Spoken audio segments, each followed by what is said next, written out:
Hello and welcome back to Tea Time with Meoni. This is where I sit down and take a cup of tea or the beverage of your choice, and you join me as we talk about the week's events and pretty much anything that's on my mind that I want to share with you lot. So essentially, the first thing to mention is that this is a brand new microphone. This is the Electro Voice RE20, which is something that I've had my eye on for I don't know, ever since university, and I graduated in 2013, so you can imagine how long I've wanted this, and how long we've been using a basic bog standard USB microphone up until now.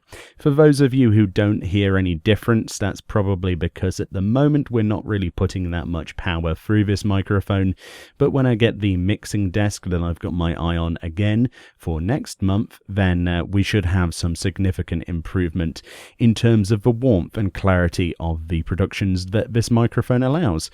So yeah, this week has been interesting. Apart from the microphone, I've also managed to get my hands on the Chronicles of Light Side Stories book. This is something that eventually shipped. I had to wait months for this to ship. This is essentially a compilation of all of the Tales from series of stories.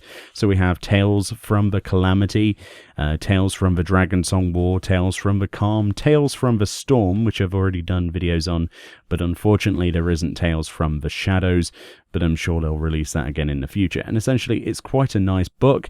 It's got some black and white illustrations, which I'll show on screen for you now, and it's also got a really nice font size that's nice and easy for me to read, so hopefully we can actually do some more audiobook style readings.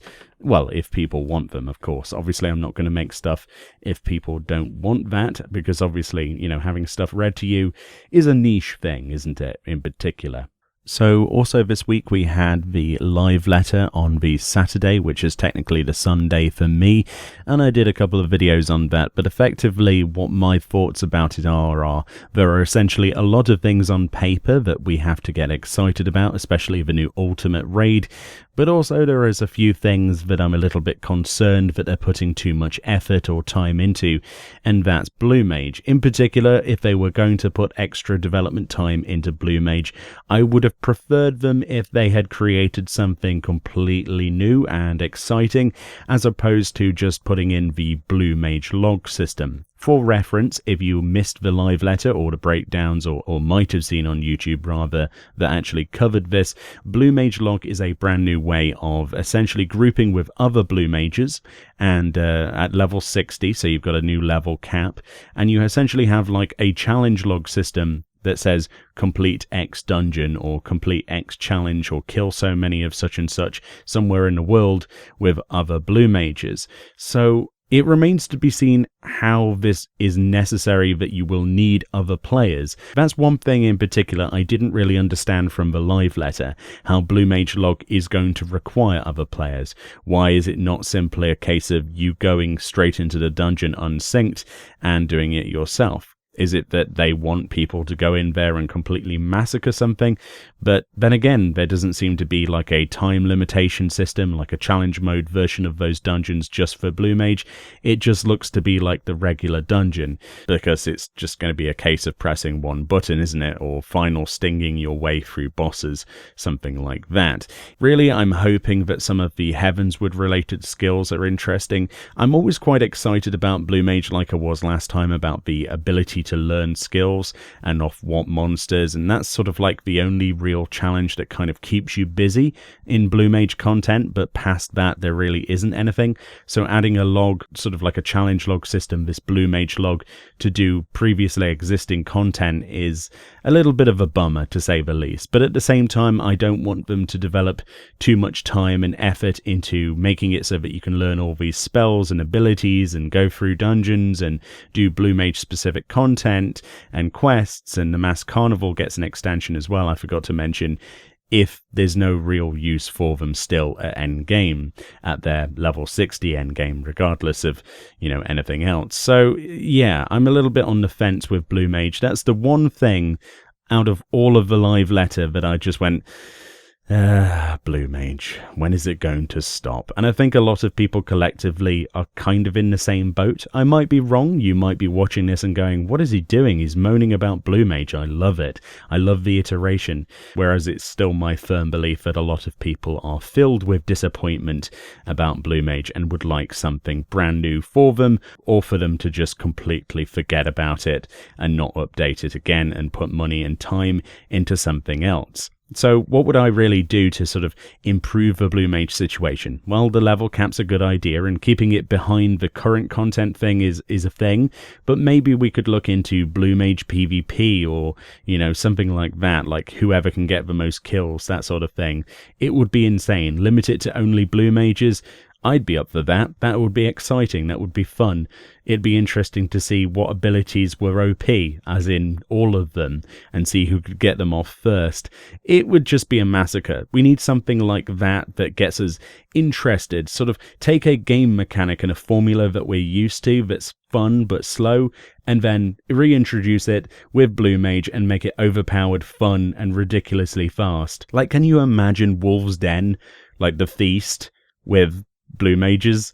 That sounds like hell on earth, and I would actually sign up for that straight away. And it would be fun to actually do, especially if they made it so you can do all of the achievements and stuff for winning so many as well in there. That would be a really, really interesting incentive and would get people doing it. Again, something to get people into PvP, which is another sore point of this live letter that I wanted to mention in the previous videos, but I find it ridiculous personally that they're adding another frontline and still haven't addressed the problem of queue times with the previous PvP iterations. The queue time for Wolf's Den Feast is like over 50 minutes per match, and at peak time about 20, which, oh no, poor Babby, he has to wait. But in reality, if you want to do PvP seriously or collect any of the glamour, you're going to be there for hours and hours and hours just trying to get in 5 matches. Where in reality, back in the day when this content was brand new, of course, these queues were instant and we just managed to farm our way through all of the stuff, including Garrow, which also, comes to a close in 5.1. So everyone is currently panicking about that. In terms of frontline, it was never like my main focus of interest, but I do like large-scale PvP. I'm not a fan of the current Stormblood-esque redesign of the PvP. It hasn't really changed that drastically from Stormblood. Kind of less fun than Heavensward PvP, in my opinion. But then, everything's still horribly unbalanced, and I don't know. PvP is something that I don't usually talk about because my opinions on it are very small, and locking items behind PvP is not an incentive, Square Enix. It irritates me that I have to go into PvP to get a chair. That's just ridiculous. Or a new minion, stuff like that. But that said, the live letter in general was quite fun. There was some information about stuff. I mean, the Grand Cosmos was an exciting reveal. The new dungeon, we saw a screenshot of that. And I'm all kinds of excited for another trustable dungeon, as I call them. So this is another storyline dungeon where you can actually run trusts through this. They said they were going to do that originally, and I was kind of on the edge whether or not they would or not, considering the extra development time each dungeon's going to take if they allow for trusts to run it, because they have to program the NPC's reactions and their dialogue and how they react to certain mechanics. But turns out they're doing it for the next one, and I'm all kinds of excited for that. And yeah, 5.1 looks fun, but it's bulky and ambitious with some downsides as well that I'm really hoping that they don't focus on too much. And of course, speaking about the future, we have Eureka-style content, end quote, to look forward to. So yeah, that'll be exciting to see what they do next, with another piece of content that lasts one expansion and then is completely uncurable. So as requested, this last segment of today's Tea Time will cover the community section, where we address any questions and any messages and sort of a few picks from the comment section that I thought I'd share and pick out and read out for you guys as well. So in particular, let's look at some of the comments. So last week I asked what your favorite memories from the 6 years of Final Fantasy XIV 2.0 have been. So first of all, Selly says, my favourite memory, I have two I think. The first being when I got Astrope. I love that damn mount. Mine is turning 3 years old in a couple of months and I still use it exclusively. The second being when I hit 10,000 player commendations, because as far as I could find, I was the very first player to do that. The earliest thing they remember is that they started in 2.1, so not as old as some of the other players in this game, but still fairly old. I remember going to Coerthas for the first time on my Conjurer and seeing a scholar with Celine out. I'd never seen a scholar before, nor a fairy, and I remember freaking out and taking a picture because I thought it was the coolest thing. I sent it to my fiancé, and what the heck this Celine was, and where I get one. End quote. So yeah, Sally, that's an interesting little story. And I think everybody had that same sort of reaction when they first saw Eos and Celine back in the day. But yeah, what an incredible achievement. 10,000 player commendations.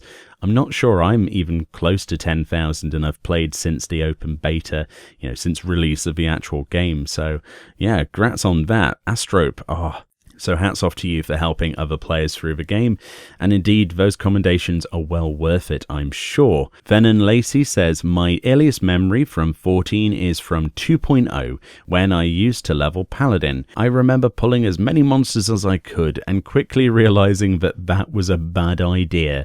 I remember roaming everywhere because my favorite thing to do is roam and discover new places.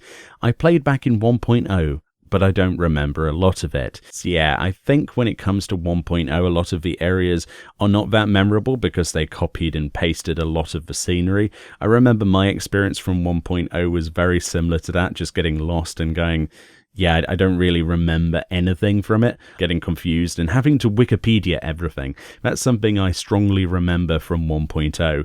But in 2.0, thankfully, we didn't really have to do that quite as much. So it was a big leap forward in terms of quality of life. And I think everybody's done that with a paladin or a tank. You just pull as much as possible to see what your limits are, and then you cry and ask for the healer to adjust, politely as is humanly possible. So yeah, thank you for that. Thank you for sharing. Stupid Registration says, the earliest moment I remember playing via Realm Reborn beta with two friends, a white mage and a pugilist, and he's a lancer. And we enter the first dungeons. Somehow the tank drops out, so I try to grab aggro from every mob to prevent them from killing my buddies. We managed to complete it. For 2.0, I rolled a warrior, and since then, I main a tank. There you go. You see, once you're helpful once, that's you locked in forever. As soon as people realize that they can rely on you, they're going to rely on you for the rest of your life. Seriously, that's how it works. I always played as a DPS in WoW, and then, as a warlock.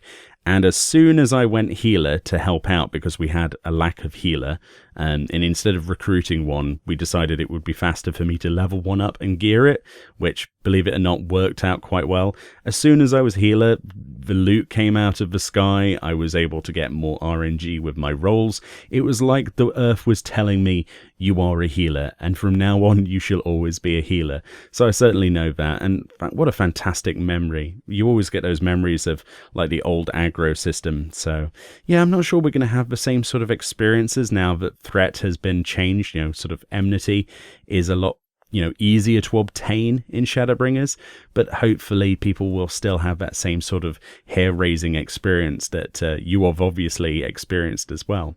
But thank you kindly for sharing. And that's pretty much all we have to share this week. So thank you once again for all of your lovely comments. If you would like to leave a comment below asking a question, next week I want to do a bit of a Q&A session.